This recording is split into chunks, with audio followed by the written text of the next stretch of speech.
Koloa School is an elementary school on the south shore of Kauai.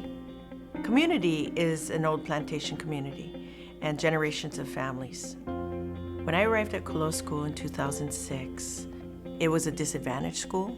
It had a reputation of being one of the poorest schools on Kauai as far as performance.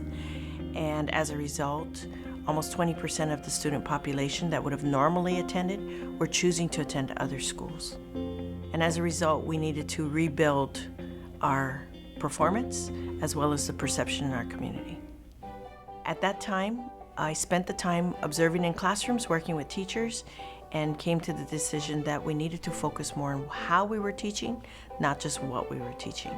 And as a result, we contracted with Gail Elkins, an educational consultant from Oregon, to come in and train our teachers. We shifted our whole mindset on how we set up teaching in the classroom. So a big part was getting the students, all of your students, engaged. So you're not just calling on, the traditional way of teaching your students of calling one student at a time.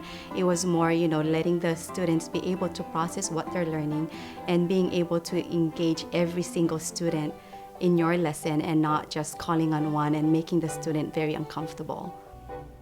Additionally, she then worked with our teachers to develop a cadre of coaches, and therefore they became peer coaches, non-evaluative, supportive colleagues from within the school to go in and observe teachers in their teaching and give them feedback.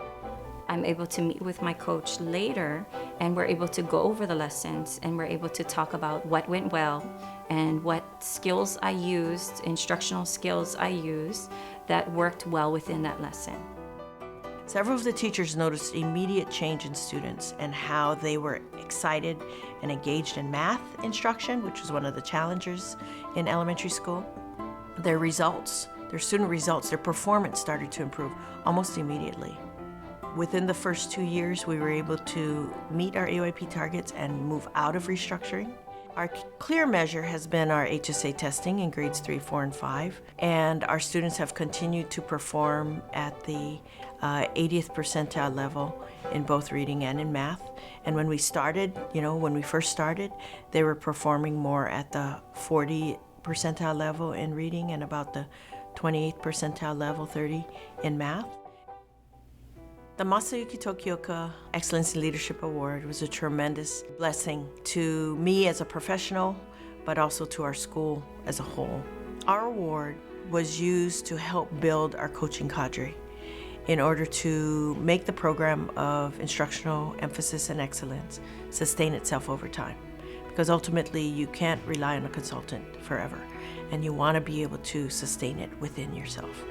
And so the money was used to specifically support developing our coaches. So it's been a tremendous journey, a lot of hard work on the part of teachers, but definitely a great gain for our community and our students.